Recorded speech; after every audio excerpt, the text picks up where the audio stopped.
not take a new partner. Crazy. So just know that the love of your life that you have kids with, if you die in 24 hours, she's already got somebody lined up. Just FYI.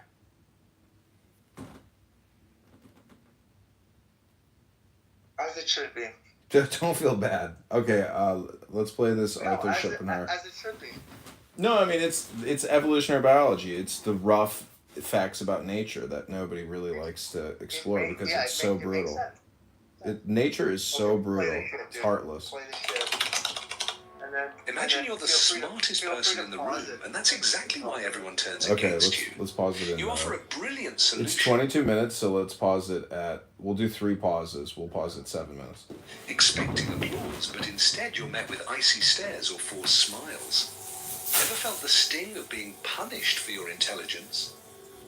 It's a twisted paradox. In a world drowning in folly, sometimes the wisest move is to play the fool.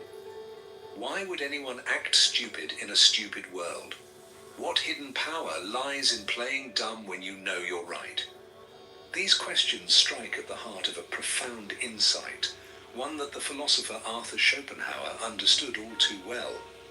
Schopenhauer was no stranger to feeling isolated by intellect. Brilliant yet bitter, he watched as mediocrity won accolades while genius was ignored. He asked a bold question. What if being smart is a liability in a world ruled by stupidity? His answer was as shocking as it is insightful. Sometimes the only way to survive in an irrational society is to wear the mask of irrationality yourself. In other words, play dumb.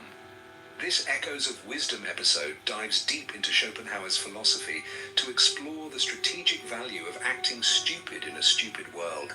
Stay with us, because what sounds like surrender might actually be secret power. From our first days in school, we're taught that being smart is good. Answer correctly, get a gold star.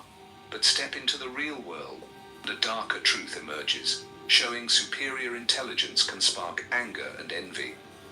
Schopenhauer saw this clearly in human nature. He wrote that, with the immense majority of people exhibiting intelligence and discernment, excite hatred and resentment. Think about that. Your intelligence, which should be an asset, can mark you as a target. It's lonely at the top, especially when others secretly want to knock you down. Why does this happen?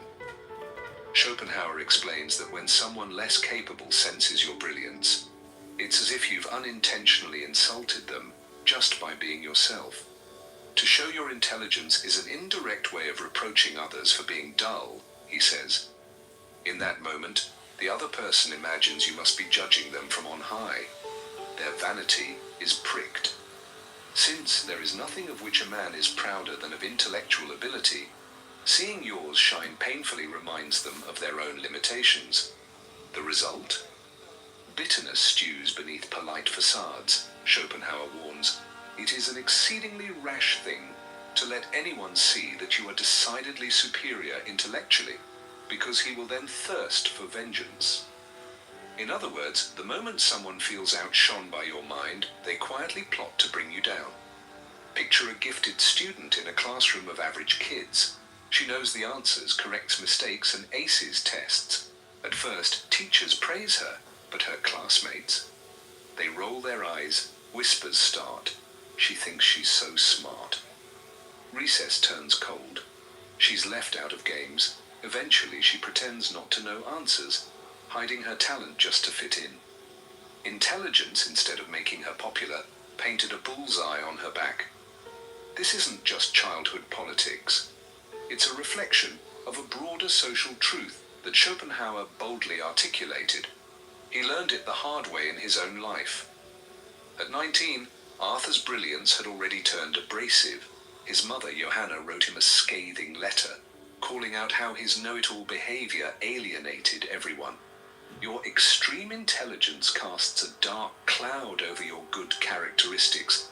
You criticize everything and everyone, so it is not surprising that you become alienated. Nobody enjoys being corrected, most certainly not by such an insignificant little man as you. Ouch. The young philosopher was being told, your smartness isn't charming, it's overwhelming. This personal slap in the face would echo in Schopenhauer's later philosophy. It unveiled a painful reality. Being openly clever often backfires, obscuring your kindness and isolating you socially. Schopenhauer took this lesson to heart. He observed that great intellect can become a crime in the eyes of the masses, a crime of standing above them, one they will not forgive. While rank and riches may always reckon upon deferential treatment in society, he notes, that is something which intellectual ability can never expect. To be ignored is the greatest favor shown to it. Society might respect money or status, but a keen mind. At best, it's tolerated. At worst, it's resented as arrogance or impertinence. The wise often walk alone, not by choice, but because the crowd flees from them.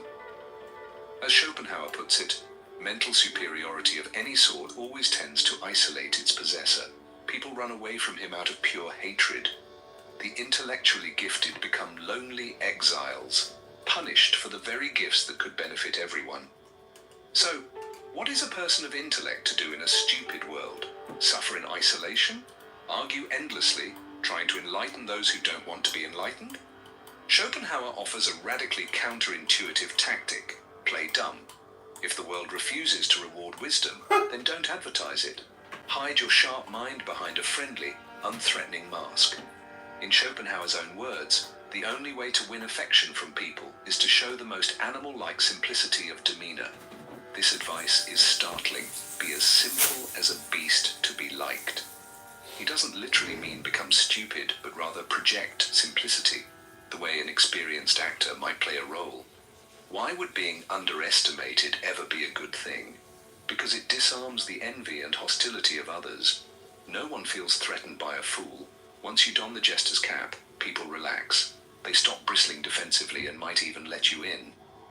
Schopenhauer observed that it is a real recommendation to be stupid in society. It sounds almost sarcastic, but he's dead serious.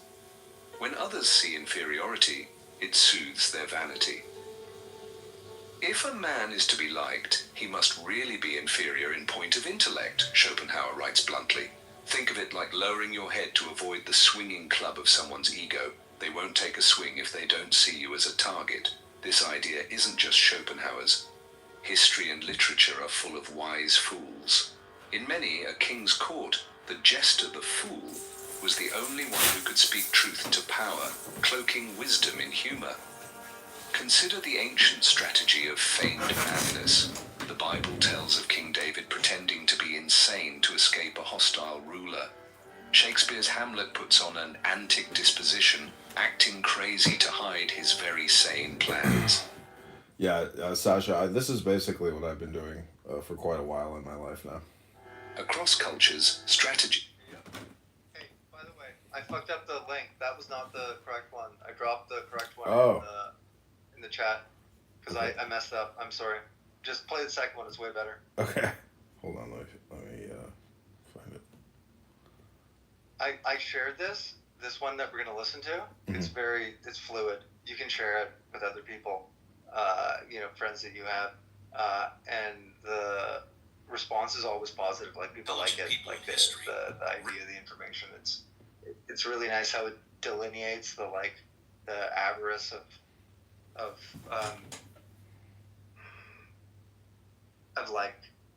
worshiping your own intellect. Mm-hmm.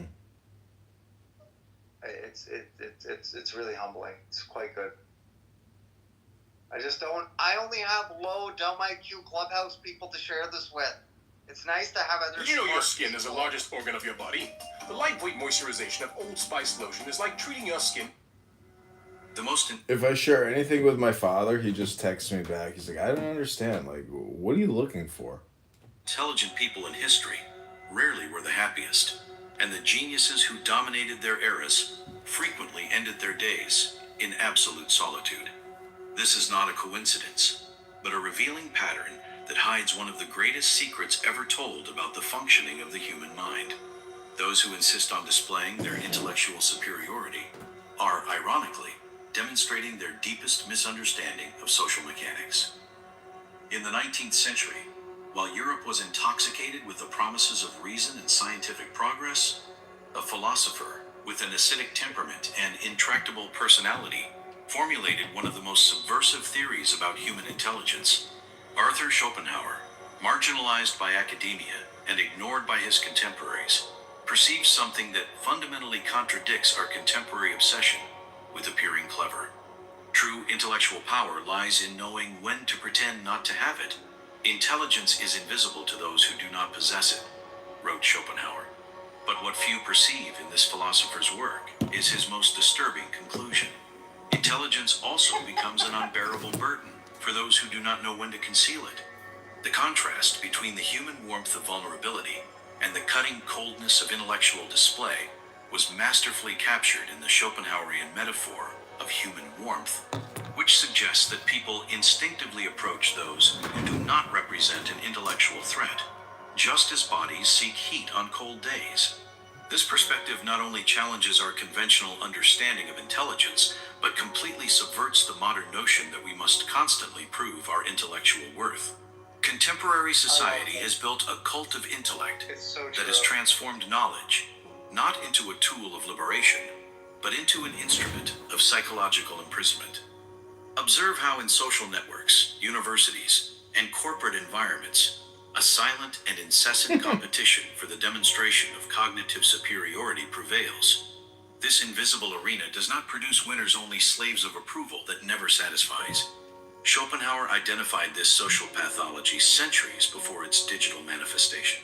What others think of me is not simply irrelevant, Chris. but should not even exist in my consciousness if I want to live fully, he declared. Link is in the directly chat. confronting what has now become a psychic epidemic, dependence on external intellectual validation. Contemporary data confirms this philosophical intuition.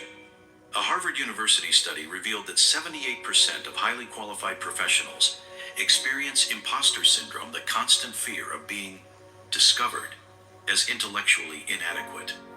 Another study from Stanford University demonstrated a direct correlation between pressure for constant demonstration of knowledge and elevated levels of cortisol, the stress hormone. What few dare to question is, what after all is the purpose of so much ostentatious cleverness? Psychologist Carol Dweck, a Stanford researcher, observes a disturbing phenomenon. Individuals obsessed with proving their intelligence ironically limit their cognitive development as they avoid situations where they might fail or appear ignorant, exactly the contexts that promote deep learning. Her research reveals that the obsessive concern with the image of being an intelligent person sabotages precisely what it intends to preserve: genuine intellectual capacity. Schopenhauer's conceptual archaeology unearths an uncomfortable truth. The opinion of others has built a mental panopticon where we live under constant surveillance, fearing to appear foolish, limited, or... This is funny because I'm like constantly surveilling stupid people. Anyway, child, don't be doing that dick sucking shit in front of me, bitch. But yeah, I moved to the mountains though, gang, because what, the air around me, so when you first come out, your ears gonna pop a lot. You know what I'm saying? It's gonna be harder for you to breathe. So you gotta definitely know how to, you know what I'm saying, survive out. Welcome back to another episode of Low IQ Dumb People on a perfectly good Sunday night, wasting all their time talking about nothing. After like a year or two on the West Coast, though, your lungs get way stronger, bro. Informed. This invisible prison consumes mental energy that could be directed toward authentic creativity and independent thinking. The German philosopher directly confronts the contemporary zeitgeist when he states that human freedom is severely impaired when one lives under the shadow of others' judgment. In this declaration lies one of the most profound subversions of Western thought.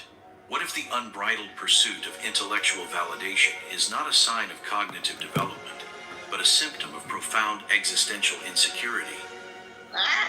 We are faced with a rarely discussed paradox. The more we try to appear intelligent, the less mental space we possess to effectively think. The obsession with the approval of others not only corrupts the original purpose of knowledge, the search for truth, but transforms the intellect into an empty performance, destined for applause, that never fills the inner void of those who seek it. Behind the most influential philosophical theories often hide personal traumas never revealed to the public. I don't know. How do you think you accomplished this, Dr. Sasha? Because I have my methods. What the are you digging the what we're listening to? Yeah, it's fine. I mean, it's all good things. You know, it makes sense. Who wrote it? I think AI wrote it. It's dated. Chris, you're dated. I know. Basically, In Schopenhauer's case, a private family document exposes the psychological origin of his philosophy of disguised intelligence. A letter sent by his own mother when he was only 19 years old contained a devastating critique that few philosophy historians have had the courage to analyze deeply. Johanna Schopenhauer, an influential socialite and writer who maintained one of Germany's most prestigious literary salons, wrote to her son, "Your intelligence, which should be a gift, has become a curse that drives away everyone around you. Even the most brilliant minds flee from your company not out of envy, as you imagine, but because of the unbearable discomfort of your constant need to demonstrate superiority." This historical document, preserved in the archives of the University of Göttingen, reveals something far beyond a simple family friction.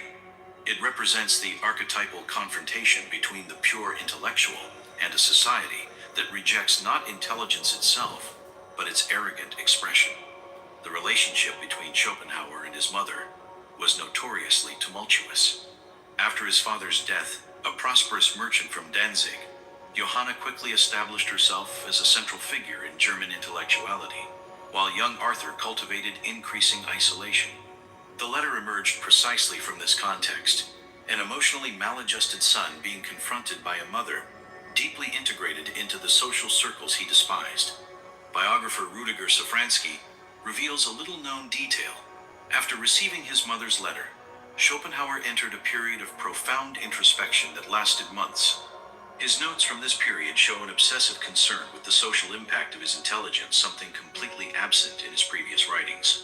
What few realize is how this seemingly trivial episode transformed into the catalyst for one of the most provocative theories on social intelligence ever formulated. The maternal perception that his brilliance alienated people around him led the philosopher to a radical conclusion. The constant display of intellectual superiority was not a sign of strength, but of profound psychological weakness. What revelation could be more uncomfortable for a society obsessed with intellectual status than the realization that true genius lies not in dominating debates or displaying knowledge, but in knowing when to strategically retreat? This inversion of values, born of a deep family wound, would transform Schopenhauer into one of the most scathing critics of Western intellectual vanity. What do Socrates, Jesus Christ, and history's most influential leaders have in common? They all mastered a subversive technique that directly contradicts common sense about intelligence, the strategic art of playing the fool. This approach, far from being a sign of intellectual weakness, constitutes one of the most sophisticated tools of power ever developed by the human mind. When Schopenhauer wrote that feigning ignorance serves as a special lens through which one can evaluate how artificial social conventions are, he was not proposing a manipulation tactic, but revealing a defense mechanism against the tyranny of others' egos. This perspective radically challenges our contemporary understanding of intellectual assertiveness. The Socratic method, frequently misinterpreted as a simple pedagogical tool, reveals its true nature when analyzed from this perspective. When Socrates proclaimed, "I know that I know nothing," while leading... So the thing is, basically, by being a comedian or reframing everything as comedy, it protects you, like, legally, morally, but it exposes the other people as being stupid by being stupid yourself. You're doing the mirror. It's also a tactic only people that are like chill can employ. Like, so people that aren't like all wrapped up in their own ego. Yeah. Like, so to it's very safe too. It's the safest way to be a subversive. Yeah. But then you can also, like, you can reach people too, and it's, I don't know, man, like, it's the way to be, you know, and there's no outward expression of anxiety and stuff, like, because you can't be a proper clown if you're pushing all your shit onto other people. But most people most people do that. It's also the difficulty of They try it.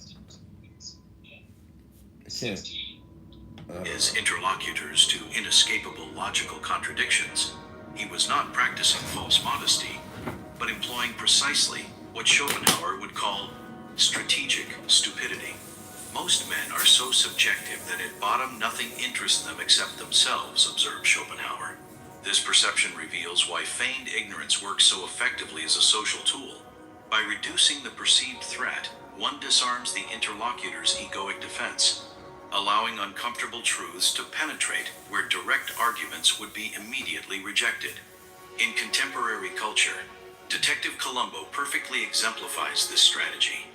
His apparent disorganization, naive questions, and constant hesitations constituted a carefully constructed mask that disguised a relentless analytical mind. The criminal, underestimating his interrogator, lowered his guard precisely when he should have raised it. Anthropologist Robert Cialdini, in his research on social influence, documents how professional negotiators frequently employ what he calls the strategic incompetence technique. By pretending not to fully understand the terms or implications, they provoke detailed explanations that reveal crucial information that would never be shared with someone perceived as intellectually threatening. This approach transcends trivial contexts. Studies conducted at the University of Michigan demonstrate that leaders who occasionally demonstrate intellectual vulnerability, admitting not knowing answers or asking for simple explanations, are perceived as significantly more trustworthy and effective than those who never demonstrate cognitive limitations. What today's society, obsessed with constant demonstrations of knowledge, fails to understand is the profound difference between genuine stupidity.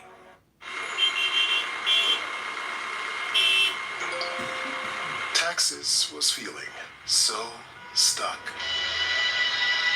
Now Taxes is having a TurboTax expert. Don't forget to do your taxes, everybody! And strategic stupidity. The first results from real cognitive limitations. The second, paradoxically, from a superior understanding of human psychology. The authentic fool suffers from his ignorance. The strategic fool conquers precisely by appearing to have it, observed Schopenhauer. Anticipating by centuries the discoveries of modern social psychology about ego defense mechanisms and resistance to persuasion. The truth, uncomfortable for a culture that idolizes intellectual performance, is that the constant demonstration of intelligence often sabotages what it intends to achieve: genuine influence in human connection. In Schopenhauer's social chess, whoever insists on showing every brilliant move inevitably loses the most important match. The most influential corporations on the planet are not led by the most intelligent, but by those most skilled at manipulating the perception of their own intelligence. This subversive reality, which directly contradicts the dominant meritocratic discourse, is revealed with each deeper analysis of institutional power dynamics in the 21st century. Warren Buffett, the third richest man in the world, consciously employs what Wall Street analysts call the Nebraska strategy, a deliberate projection of provincial simplicity that masks one of history's sharpest financial minds. I prefer to appear a simple country bumpkin and earn billions than to impress intellectuals and lose millions, he declared in a rarely cited interview with the Financial Times. The phenomenon transcends the corporate universe. In contemporary politics, leaders who master the art of simple communication frequently outperform intellectually superior adversaries. A study conducted by Princeton University revealed that candidates who excessively simplify complex issues are perceived as more authentic and trustworthy by 67% of voters, regardless of the factual accuracy of their statements. Organizational psychologist Laura De Lozana, a Stanford researcher, documents how meetings dominated by intellectual showmanship produce 41% fewer innovative ideas than those where there is deliberate restraint of expertise. The psychological safety necessary for collective innovation is systematically destroyed by the individual need to demonstrate cognitive superiority. She concludes in a study published in the Harvard Business Review. What Schopenhauer perceived 2 centuries before modern behavioral science is that excess intellectual brilliance not only threatens others, it harms the very individual who displays it. Each unnecessary demonstration of knowledge represents not only a lost opportunity to learn, but also a brick added to the invisible wall that separates the genius from genuine human connections. Strategic stupidity manifests with particular effectiveness in high-risk negotiations. International conflict resolution experts report how negotiators who occasionally do not understand complex proposals frequently obtain significant concessions, while their opponents, eager to demonstrate superiority, prematurely reveal crucial information. The psychological cost of always trying to appear the smartest person in the room is rarely openly discussed. Neuroscientific studies from the University of California demonstrate sustained activation of the amygdala, a brain region associated with stress in individuals compelled to maintain constant intellectual performance in social environments. In contrast, those who practice what researchers call situational cognitive humility show significantly greater activation in the prefrontal cortex, an area associated with creative thinking and complex decision-making. The question rarely asked, but essential to understanding Schopenhauerian dynamics in the 21st century is, how much of our creative and relational potential do we sacrifice on the altar of intellectual vanity? The disturbing answer for a society obsessed with academic credentials and public demonstrations of knowledge perhaps explains why so many recognized geniuses live lives of profound loneliness and existential dissatisfaction. History's most isolated geniuses died alone, while mentors of average intelligence built empires of influence across generations. This recurring pattern hides a neurological truth that modern science has only begun to understand. The human brain is programmed to connect not with intellectual perfection, but with authentic vulnerability. People approach those who do not threaten them intellectually in the same way they seek warmth on a cold day, wrote Schopenhauer in one of his most revealing metaphors. What contemporary neuroscience confirms is the biological foundation of this intuition. The limbic system, responsible for forming emotional bonds, activates significantly more in the presence of perceived vulnerability than in the face of intimidating excellence. Studies conducted by neuroscientist Matthew Lieberman reveal that the brain processes social rejection in the same region that processes physical pain. The threat of intellectual inferiority, activated when someone systematically demonstrates cognitive superiority, triggers the same neural circuits associated with threats to physical survival. In light of this neurobiological evidence. So this is essentially what happened to Carmelo or whatever, and he stabbed that kid in the heart. He's like, you made fun of me! You're gonna kill me! I'm gonna kill you! The cultural insistence on flaunting knowledge appears not only socially ineffective, but biologically counterproductive. The most innovative educational institutions on the planet have already incorporated this counterintuitive perspective. MIT revolutionized its curriculum by implementing what they call learning through vulnerability, a system where teachers deliberately demonstrate cognitive limitations to create environments where students feel safe to take risks and fail. Preliminary results show a 43% increase in creative problem solving compared to the traditional model based on uncontestable intellectual authority. The paradox of expertise is that the more you know, the more you realize how much you don't know, observes organizational psychologist Edgar Schein.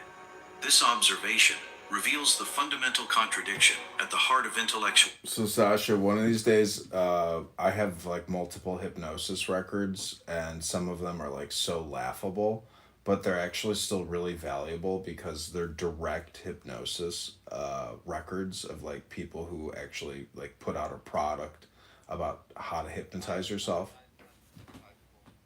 Huh? I can't be hypnotized. Yeah, hypnotize me more. I want something that's gonna make me a good person. Like, all kinds of... It's not, that's not what it's about. Like, it's not about, it's not about reprogramming you. It's actually about relaxing you. That's all it's actually all about. I want to be reprogrammed. No, all it can actually do is relax you so you can make better decisions. But you can't actually be reprogrammed. All it does is Shit. it just induces, it changes your brainwave states. Could be hijacked for an hour or two. It changes your brainwave states and it distracts you, but it relaxes you. That's the whole point. And then when you emerge from the deep relaxation hypnosis, you go do what you got to do because your brain is no longer thinking about a million things. That sounds really nice. That's what it's for. It's to help you get your shit done. Because there's so much chatter out there. Putting My brain's not thinking about it. have you guys ever tried the mammalian dive reflex? What? Get a bucket from Home Depot, like a big bucket, like a 5-gallon bucket or larger. Shit in it? And then if you have ice facilities, if you have got a refrigerator that you can put a bunch of ice in, make a bunch of ice, put it in there, fill it with the most cold water as possible, stick your head in it, upside down, open your eyes, get all the water all the freezing cold water in your nostrils. It's fucking, I don't know, it's very special. And it's like a hack. To get you into that very relaxed state that you were talking about.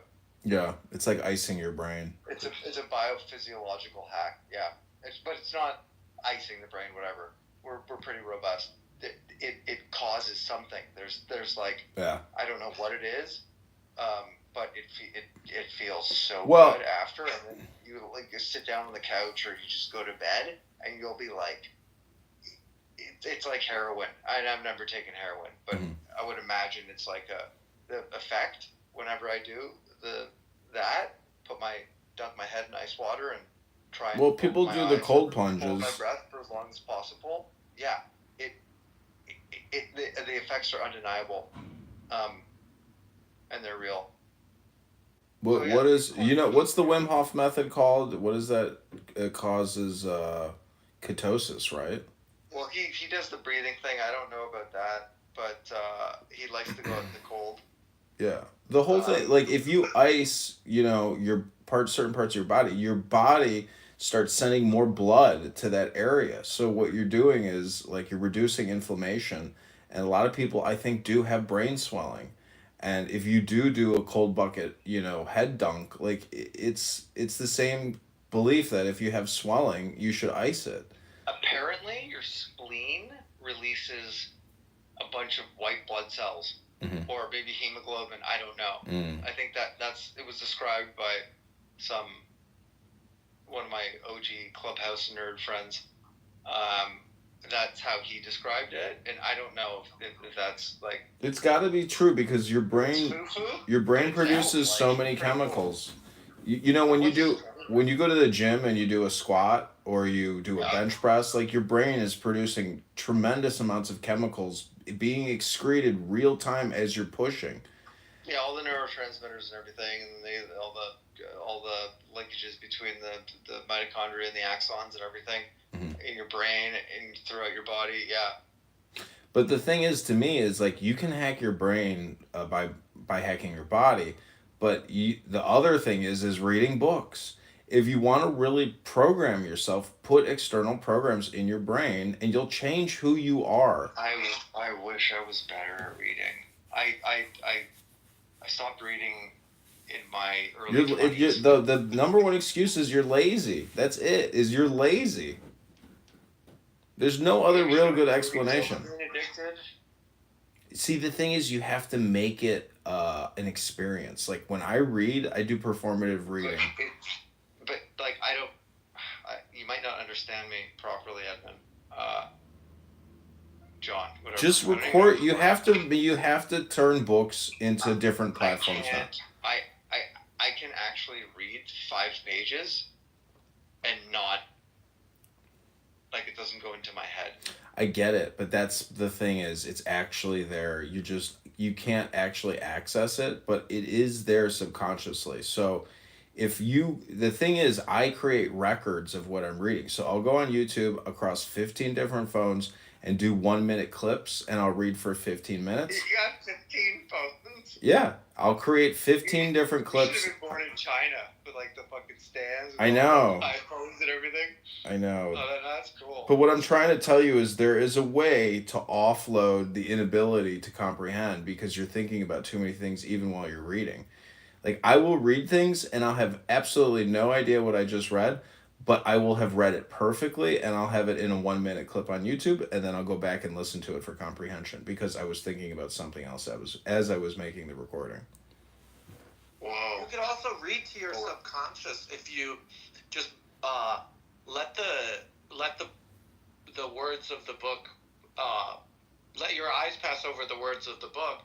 Even if you're not reading, your subconscious will be reading it, and it will have an impact. The problem is when you look at a glossary, there's so many connecting words and so many new words as you're actually reading, especially when they start pulling in other languages, that you do kind of have... Huh? No. Well, grab a dictionary, grab a grammar book of all kinds of different languages and dictionaries in those languages, and then just do the same thing. Just let your body read it rather than... I know, but what we're trying to do is to optimize time, integration, and comprehension. So it's easy to think that you're subconsciously absorbing it, but when you're really reading it and you're actually comprehending it real time, plus you're keeping a record of it, it changes your whole personality. But again, it's all essentially a relaxation hypnosis. Every book is the same stupid book. It's all just, if it's a good book, it's really just all about bringing you to a state of relaxation. That's Zen. It. Zen. It brings you to a state of Zen, yeah, or nirvana. Do you know the whole the concept of flow? Yeah, it brings you into flow state. Yeah, flow is like that. Doing that is great. If anybody can get there. I don't know what you guys do, but like for me, so video games are which I've cut out of my life almost completely. Almost. Because I was, whatever. Yeah, you're wasting your life. That was the fastest, easiest way for flow for me. But see, flow state. See, there's different. It's not. Cooking, because I'm a good chef, or whatever, home cook. Cooking is like the next best. Mm-hmm. I hear that a lot. And building is really good. Mm-hmm. Working, physically, these are all like where you just get out of yourself, mm-hmm. and you exist. Yeah. Like as you're meant to exist. And then, so I don't know what the other hacks are. I'm sure there's like more fundamental work to do, because then I could just access it more readily if I did the real work on my spirit and everything, and I'll get there. Yeah. Anyways, if I had an MK Ultra camp, like fat camp, where people would willingly come to my facility to be brainwashed, I am 100% sure that I could develop a curriculum for complete and total brainwashing. It should be me and my participants would be so happy because they'd be like, wow, like they would leave there totally reconditioned, reprogrammed, and so happy because they would be taking with them an actual methodology to continue doing it. Yeah, but the thing is, though, you have like you owe them, the power that you were given with the charisma, and if you're like a energetic, attractive person, and you look in the eye and stuff, you can get people to do anything. It's not about getting people to do anything. It's basically teaching people meditation. That's all it is. Doge, that's the danger. No, it's not. There's no danger. The thing is, you have to. So Snowflake Peanut Butter says, "This is not the real Sasha. You're fake." There's no danger. I'm too ugly. So it's okay. Well, Snowflake, I don't. This is not the real. Well, there's another Sasha that talks like, "Hi, my name is Sasha. Everyone calls me her." Are you serious? And I talk in the religious rooms. Yeah, and I don't know. That's another Sasha. But another way to describe this MK Ultra stuff is essentially Gnosticism or Gnosis, which is you can chant yourself into a deep state of relaxation. So the thing is, it doesn't really even take drugs or alcohol, but I think they help actually. Was that not Yeah. Yeah. That fucking movie? Yeah. That's what I thought. What is it? How does it go? You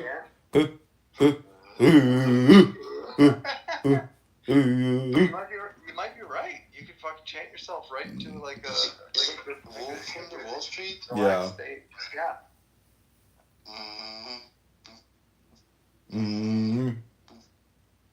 Yeah, I like coke. But anyways, this is all just meditation work. So this is why I say at the end of every conversation, it ultimately becomes a conversation about meditation, which is going within and knowing where you came from, or basically stop thinking, end your problems.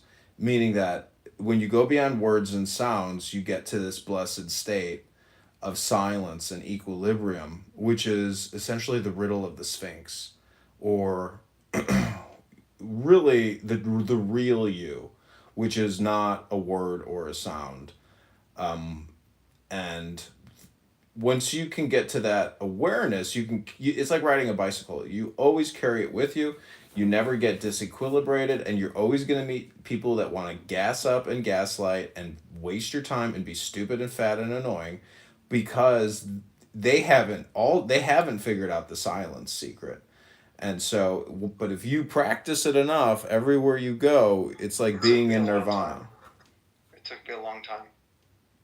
Yeah, and it's easy to forget it. It takes like daily renewals. Women have it easier than guys, for sure. Yeah, women are very close to it. It's they're truly the alpha predators in society. Connection between females and males, actually. But like, taking a breath and sitting back and just chill. Mm-hmm. I don't. It took me forever, but I just maybe I'm thinking it's also like a function of biology too, right? Like if you're a guy and you're middle age and you have children, you're fucking like your testosterone is like, it's not coursing through your veins that you want to like hump the bedpost every morning. You know what I mean? So it's also easier in that regard. But to take a break and to chill out. I don't know if it's necessarily a thing about practice though. I think it's a daily.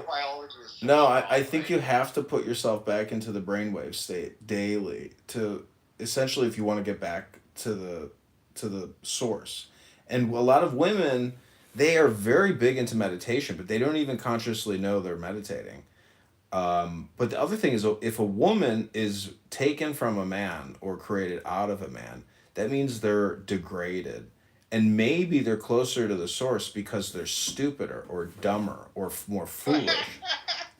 So, women have it easy because they're not the original model. They're actually the downgrade model of a man. However... it's like a fucking rib. It's like a fucking rib. Yeah. I mean, in every woman, there is a man trying to get out, or hidden or trapped. I mean, they came from us. You know what I hate? I hate fucking dual income. I hate dual income. It ruined the West. It ruined the world.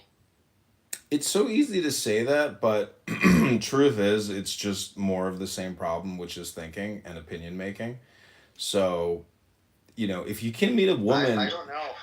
I'm more of the school of thought now, like that, like it's good to be slaved to things, and like biology is a great thing to be slaved to, and having like, hey, guess what? You gotta wake up at 9 or at 7 every morning. Got to make breakfast. You got to go. You got to go be productive. Mm-hmm. Like those strictures, I think are like quite healthy, as long as they don't get, fucking tyrannical. Well, it's all cultural conditioning because you don't live in a village in India where when you're tired you go to sleep, when you're hungry you eat, and when you got to shit you shit. I mean, people will sit at their workstations at work for 3 hours past the time their body says, "Hey, you got to take a shit." They'll just sit there and keep working, even though they know in the back of their head you've got a massive turd building in your colon, and it's turtle heading. This is some Indian. Factory farm. I think you're talking about. I'm not saying it's gonna be a great life, like you got a working shower and a toilet, but I'm just saying that it's, it's more lax. I don't know. That is a good life if you have a working shower and a toilet. It's a great life. A lot of people don't have electricity. I mean, you know how many people in this world don't have electricity? I know. A lot of people are fucking getting sick and dying of like cooking food indoors. Do you know how many people died this week of food poisoning? Do you know how many people this week died, getting in an Uber and going somewhere? I mean, it's just... How many people in the West didn't use their fucking brain even though they had supply it with an adequate amount of glucose? Yeah. Well, we're living... It's essentially... People are technically screens now. They themselves are the mirror image in the palm of their hand. They are the phone. Hey, do you know what I did? You know what I did with my kids? Actually, me and my wife did it. Listen, I just want to brag. I'm sorry. Grant me the indulgence. My wife was like, I think because we heard it from one of our friends. My wife was like, display. Hey, those who insist on demonstrating absolute mastery. I'm like, yeah, let's go. Let's see. Took my kids 2 days to adjust to it. Now there's no screen. There's no screens. During the week, invariably reveal their superficial understanding of the very nature of knowledge. Me and mom, whatever. Me and my wife, I got a Clubhouse right now, but the kids, they don't even fucking miss it. They don't watch it. It still creates dopamine, so it's always going to be there. The thing is, how do you productively use screens? Social neuroscience has documented a rarely discussed phenomenon, vulnerability resonance. When an individual admits not knowing something or expresses genuine curiosity, brain areas associated... The screens will be like a knowledge source or something useful. No, it's the same. The problem is you're either a buyer or a seller, a consumer or a distributor or a publisher. So if you got your kids' meditation cushions and you... See, I believe in performing experiments on your children for the positive. Me too. Meaning like, okay, kids, now we're going to practice meditation. And guess what? You're all in the Dr. Sasha band, and you play guitar, and you play drums, and you play percussion, and you're the singer, and now we're going to rotate. Now you're the drummer. You're like, I would make my kids into the Jackson, 5 or whatever, and I would be old man Jackson. They gobble it up. Sorry, that came out. Gobble. Yeah, they gobble it up. They love it. You get like really with empathy and trust building, activate in the interlocutors. This neurological mechanism, evolutionarily developed to facilitate social learning, is systematically sabotaged by environments that reward constant demonstrations of superiority. The ancestral wisdom captured in the Socratic paradox, I only know that I know nothing, finds scientific validation in psychologist Carol Dweck's work on fixed versus growth mindset. Her studies demonstrate that individuals who recognize and embrace their cognitive limitations demonstrate significantly greater learning capacity than those obsessed with protecting an image of intellectual perfection. What is revealed, therefore, is not just a social strategy, but a profound epistemological truth. Superior intelligence is not in knowing all the answers, but in recognizing the vastness of one's own. The Schopenhauerian strategy, when applied indiscriminately, transforms from philosophical liberation into a potentially devastating ethical prison. This is the contradiction rarely faced by enthusiasts of strategic stupidity. There are contexts where feigning ignorance transcends the field of social ineffectiveness and enters the territory of moral irresponsibility. In medical scenarios, for example, A professional who deliberately conceals knowledge to avoid intimidating patients can inadvertently cause irreparable harm. The Tuskegee case, where doctors deliberately omitted diagnoses and treatments for syphilis from African American patients under the pretext of simplifying communication, exemplifies the dark side of this approach when divorced from ethical responsibility. Contemporary philosopher Daniel Dennett directly questions the Schopenhauerian premise. There is a fundamental difference between authentic intellectual humility and the strategic simulation of ignorance. The first recognizes the limits of one's knowledge. The second deliberately falsifies them, a form of dishonesty that corrodes the very basis of rational discourse. For historically marginalized groups, adopting strategic stupidity frequently reinforces harmful stereotypes instead of overcoming them. Women scientists who deliberately Okay, you want to listen to the rest of this Schopenhauer thing?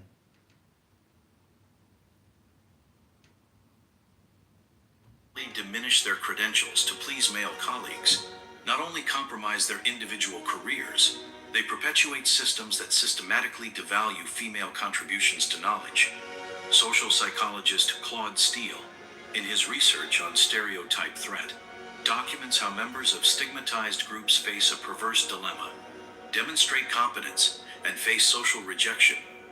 Why is Amazon paying me $63,000 a month? Well, I didn't make this kind of money. Or confirm negative stereotypes to gain acceptance. This dynamic exposes the unequal distribution of costs associated with the Schopenhauerian strategy in structurally unequal societies. The fundamental question, rarely articulated with clarity, is who can effectively afford to feign ignorance? The uncomfortable answer is that this strategy disproportionately privileges those whose intelligence is already presumed by the system upper-class white men, while penalizing those whose intellectual capacities are systematically questioned. Schopenhauer himself recognized this limitation when he observed that wisdom requires discernment about when to demonstrate knowledge and when to conceal it. This crucial nuance is often lost in superficial interpretations of his social philosophy. The balance, therefore, is not in choosing between arrogant display or strategic pretense, but in developing genuine contextual sensitivity, understanding when the direct expression of knowledge serves essential ethical purposes, and when its moderation facilitates meaningful human connections. History's greatest manipulators were not the brightest, but the most sensitive to the invisible dynamics between intelligence and power. This observation reveals the true axis around which Schopenhauerian philosophy revolves. It is not simply about choosing between displaying or concealing knowledge, but about developing a superior form of cognition that transcends this simplistic dichotomy. Relational intelligence, a concept that synthesizes the core of the Schopenhauerian proposal, is defined as the metacognitive ability to modulate the expression of one's knowledge according to the social context, strategic objective, and psychological needs of the interlocutors. It is not about a manipulation technique, but a superior understanding of human informational ecology. Research conducted by psychologist Howard Gardner on multiple intelligences offers scientific substrate for this perspective. Gardner documents how individuals with high interpersonal intelligence frequently outperform those with superior IQ in contexts that require leadership and social influence. What is missing in his analysis, however, is precisely the Schopenhauerian element: strategic awareness about when to activate or suppress demonstrations of other forms of intelligence. A practical framework for developing relational intelligence begins with diagnosing the context through three fundamental questions. What is the primary objective of this interaction? Information transfer, building emotional connection, or decisional influence? What is the psychological profile of the interlocutor in relation to the threat of perceived inferiority? What elements of the social environment amplify or neutralize implicit intellectual hierarchies? Neurologist Tara Swart identifies distinct neurological patterns in individuals with high relational intelligence. We observe greater connectivity between the prefrontal cortex and limbic system, allowing superior integration between cognitive processing and emotional reading. This neurological evidence suggests that the ability to modulate intellectual expression is not just a social skill, but an advanced form of brain integration. To develop this capacity, specific practical exercises demonstrate proven effectiveness. The deliberate practice of asking questions instead of offering answers. The conscious cultivation of strategic silences in heated discussions. The technique of empathic reformulation, where one repeats another's argument before presenting one's own.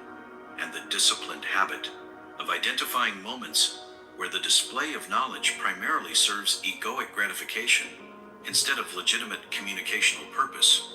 The Schopenhauerian perspective, when translated into contemporary practices, does not propose falsity or manipulation, but a superior form of authenticity, one that recognizes the fundamentally relational nature of human intelligence. True genius is not in accumulating knowledge, but in applying it with precise relational discernment. The true mark of genius is not in what one says, but in what one deliberately chooses to keep silent. This subversive observation, which completely inverts the dominant logic of contemporary informational society, represents the deepest and least understood legacy of Schopenhauerian thought. In a world where digital platforms reward constant display of knowledge, and where algorithms transform intellectual ostentation into social capital, Schopenhauer's proposal emerges not only as philosophical counterculture, but as true neurological resistance. The human brain, evolutionarily adapted to environments where social connection determined physical survival, frequently interprets ostentatious intellectual superiority as an existential threat. The highest form of human wisdom manifests itself not only in knowing when to speak, but in completely mastering when to be silent, wrote Schopenhauer in a rarely cited fragment from his late manuscripts. This perspective finds disturbing echo in the discoveries of contemporary social neuroscience about how deep emotional bonds form precisely in spaces of shared vulnerability, not established dominance.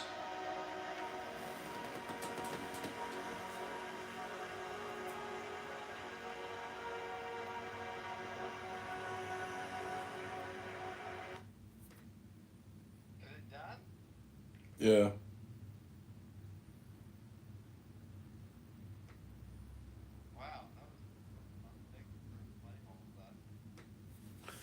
It's good. It's not great. It's not great, but it's good. It's close. There's something called The Fool's Journey. This woman does this very long, like hour-long walkthrough, which is very good. And then also C.G. Jung. This one book called Psychological Reflections is like a very powerful. Yeah, it's about the tarot and the fool. Let me get you the link. It's very good.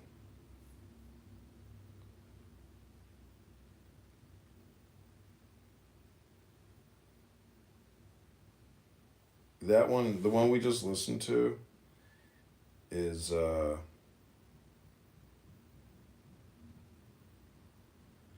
don't know, you might be right. It could have been created with like an AI.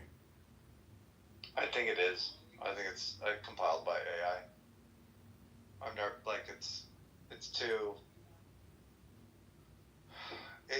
It's what it is edited by a human, but it was generated by AI, like the content, and like just kind of service like broader reviews, some manicuring here and there. And I looked at the channel. It's like there's whatever 40, 50 videos. Only like one or two are interesting to me. That was an interesting one. But there's definitely some fucking artificial algorithm like sorting that and producing it, which is which isn't bad, right? I mean, it's a tool. People don't have discernment, they're gonna be fucked. People that have it, I thought that Jung should tell me what I should do. Okay, I good. should write a book, whether I should get a divorce, what I should do. And he wouldn't. So I got mad at him.